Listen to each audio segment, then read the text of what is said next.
I wanted to start with just sending thoughts and condolences to the Cowboys and the friends and family of Marshawn Nealon.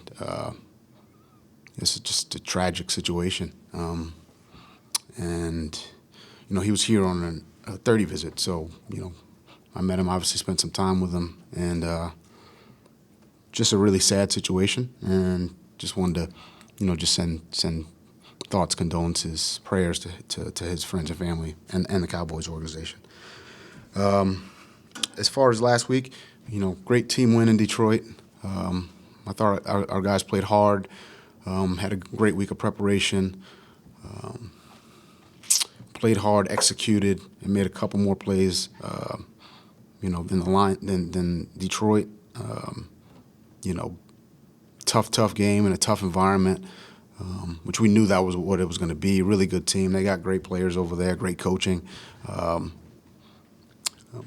our guys played well, persevered, dealt with some adversity within the game, and really played well. So I was excited about that. But it feels like, when I'm here on Thursday, it feels like that was weeks ago. We've kind of really turned the page to the Ravens. Obviously, it's a huge test for us defensively. They've got one of the most dynamic players probably ever, in Lamar Jackson, and a lot of other players. I know he gets a lot of the headlines, and he's kind of the main story. But Mark Andrews, Derrick Henry, Zay Flowers, and the list goes on and on. And so, huge challenge for us. I think we're in the process of preparing. Thought we had a good day yesterday. Good meetings and good walkthrough today, and we got to just continue to string together good days to give ourselves a chance to play well, and certainly going to be a big challenge. Hey, Brian, with Javon and Jonathan Allen, is that the kind of performance you guys envisioned when you signed them back in March? Yeah, I thought both guys played well. I think the entire D line played well, but those guys played well last week. They were physical, good movements. Good push in the pocket. Thought those two obviously were huge contributors to the overall team success and the plan going in, and felt good about where they were and feel good about where they are, and just trying to build on that. Well, you had a couple games against Lamar when you were in Miami. What have you seen different about him over these past few years since the last time you guys played now? In terms of how he's evolved? Yeah, I mean, he's improved and gotten better in all areas of his game, year after year after year after year. I mean, he's a perennial, essentially an MVP candidate, year after year after year. This guy's, I think, when people talk about him or think about him, you think about the dynamic runs and the scrambles and the off-schedule plays. This guy's an excellent passer of the football, quarterback. And so defensively, you're dealing with everything. And, there's some history, but that was years ago, and he's certainly improved and gotten a lot better in all facets of his game: leadership, command of the offense, acumen, deep balls, intermediate, short, scrambles, I mean, all of it, protections. It's clear that he's got a really good feel for how to protect himself, when to get the ball out, when to take some chances, et cetera, et cetera. And then they've got a lot of great skill players who, understand that, if things aren't perfect, he's probably going to make a move and create some space or create an off-schedule play, and they do a great job of finding space and getting open. So we've got to do a good job of when he does get out, which inevitably against a player like this, it's going to happen. And we'll do everything we can to try to keep him in the pocket. But, with a player like this, he's going to get out. We've got to do a great job of staying in coverage, plastering receivers, and just trying to track him down as best we can. But, there's some history there, but he's I mean, obviously, he's perennial Pro Bowl player. The value that Gink brings to the team, obviously, we already know, but what impresses you most that he can miss this amount of time and still be such a game changer when he gets in there? I think, with Gink, it's one thing after another that's just kind of impressive. So while it is hard to kind of imagine being out that long and then just not really missing a beat. It's not with him, lack of a better phrase. He's just he's a gamer. He prepares the right way. He's a great communicator. I think that's one thing that you can't really see. You can't really quantify it. You can't put data to it of how whether it's calming nerves sometimes, and at other times it's putting another guy in really good position. I'm just thinking about I think he had a game with Red where he calls it, we execute it, and he just does a good job and has a great feel for the game that he can also impart on other players. And he just uplifts the group in a major way. And, I'm glad we have him. And we're going to need him this week, that's for sure. Brian, it seems like a trend around the league is teams using bigger personnel. Obviously, the Ravens through the years have done this. Just how do you feel like you've had to adjust through this year when you see a lot more two tight ends, even maybe a fullback on the field? I think it's defensively we've got to respond to what the offense puts in the game. So whether it's two tight ends or three tight ends or three receivers or four receivers, we've got to try to deploy what we think is the best amount of DBs, linebackers, D linemen to defend that particular grouping and their skill sets. So why that's happening, I think each team has a separate game plan that I think is it's not just offense, it's putting all of it together and how we the type of game they want to play or the type of game they envision playing. Sometimes, protecting edges, running a football, things like that are a big part of, how a team wants to play. Obviously, Baltimore is, certainly, capable of playing that style. They've got, the biggest fullback in the league and big tight ends and big running back. And so I think that's, certainly a lane they can play in, I would say. And, they do a great job. But they can also spread you out. They've got receivers, they've got tight ends, and I think balance is the big thing.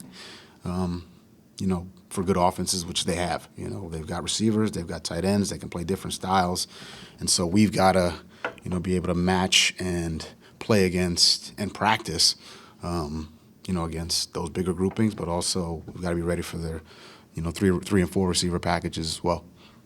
Does it feel like a throwback to you at all? Like now you're playing some more traditional 3-4 stuff, which it seemed like forever defenses just had to live in nickel because offenses were in 11 personnel all the time.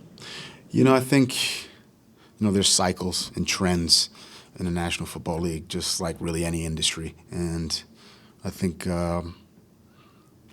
things that were in vogue a few years ago, I think sometimes people may have caught up to what was in vogue 2-3 years ago. So, we have to change. And I think that's, the best coaches, just like in any industry, you have to shift and adjust and be flexible. I know we try to do that and be that defensively. And just, because if you're just doing the same thing over and over and over again, people are just going to catch up to you. So, I think creativity is king. I've said that before. And, whether that's 2 and 3 tight end groups or, 3 and 4 wide receiver groups, I think it's game plan specific. I think it's, what are we capable of doing? What are we capable of executing at a high level over and over and over again? Because the margin for error is so slim. And so you want to put your best guys out there, or the best group of guys, I would say, because it takes 11 to execute. And, we try to do the same thing. We really do. But Baltimore, they do a great job of it. They've done it for a long, long time. Coach Harbaugh's been fantastic for, I don't know how many years it's been, 16, 17 seasons. And a lot of respect for him, Monk and the whole group. With Gink's communication and acumen, anticipation on the field, how hard is that to evaluate with guys coming out? Like, can you see that on film, or is it something when they're in the building? It's. I would say it's hard to evaluate. Let's just go ahead and say that. I think the more instinctive players, there's some players who just have a feel for formations, and when you talk to them, they can talk formations, and they're talking about the game plan for this week was this, and that was tell for us, or we felt like we had a matchup there. When you're talking to a player and you hear some of those things, which was the case with Gink, when he was in college, you kind of get a sense that there's a possibility that he could make some of these instinctive plays and get some other guys in the right positions. It's you got to put some time into that, though. I mean, you got to spend some time, and then you get them, and you see how much they can learn and absorb, and then apply, and then you just continue to keep giving them more. And I think we've got several players that are like that.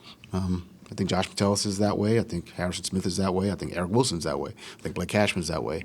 And those guys, there's an urgency to get it right. There's an urgency to learn, and that allows them to have the confidence that they've prepared the right way to make adjustments or make calls in a game. And I think Gink's right at the top of that list of guys I've coached in my career. Did you have any issues with the blindside block that he took? I didn't think it was malicious. I think it was kind of a bang-bang situation. I think I see, kind of both sides of it. I do think it's something that, maybe it gets taken, they take a look at, but, I'll leave it there. I mean, it's, thankfully, there was no, big injury, and, he's okay. So, we'll kind of, chalk it up to, football, and then we'll, let the league kind of look at it and see if they want to take a harder stance or anything like that. Brian, when you guys signed Eric Wilson this offseason, did you foresee him carving out as big of a role as he has in the defense? Short answer, quick answer, no. But I think any player who steps into the building, their role is what they make it. And I think he's continued to improve. He's continued to, take advantage of his opportunities. He's made plays, and when you do that, you earn snaps. You earn the right to be on the field. If you become one of the most consistent, dependable, productive players, boom, you're going to be out there. And so that's my message to everybody who steps into the building. We don't care about what means a guy got here. And I think we've got several guys who were, in that boat. Jalen Redmond's in that boat as well. If you work at it day after day after day, and you improve, you get better, you're productive. We got to put you in there, and that just makes sense to me. It'll always make sense to me. So, E-Dub's done a great job, and he'll continue to be out there. You mentioned Monk. What stands out about just the way he calls it, his design? I don't know if you've gone up against him before. I haven't. I think he's, there's clearly a, I'm doing this to set up this, to set up this, to set up this. You know what I mean? And there's, it's thoughtful, it's thoughtfully constructed. He's putting his players in best positions. There's a clear division of labor as far as who's doing what, and they do a nice job. And they can play varying styles, and there's balance. And I think when an offense has balance, that's when it gets hard. They can run it, they can throw it, they can play action it, they can screen it. They've got speed, they got deep ball, and within all those things, you got Lamar, and he does a great job too. So it'll be a big test for us. Hey, Brian, going back to Javon, after the game in Detroit, he had just mentioned that his role getting scaled back was humbling, that it was motivating. Did you get a sense talking with him that he needed that this season? I think He was dealing with some injury. I think it was a little bit of I don't know if it's getting scaled back as much as it's let's get him healthy. Look, I think he's done a great job since he's been here, and I think oftentimes with new players, it's finding the right whether it's alignment, formation, players he's in there with, and I think we're still working towards that, but I think we're working in the right direction. He's been fantastic, and I think he's made plays, and obviously last week was his best week, and we just have to build on that, and that's the case for him and really everybody. We just got to continue to build on any success that we have and improve in anything that we're having some weaknesses or we're not playing as well as we want to, and that's always the message. All right. Thanks, guys.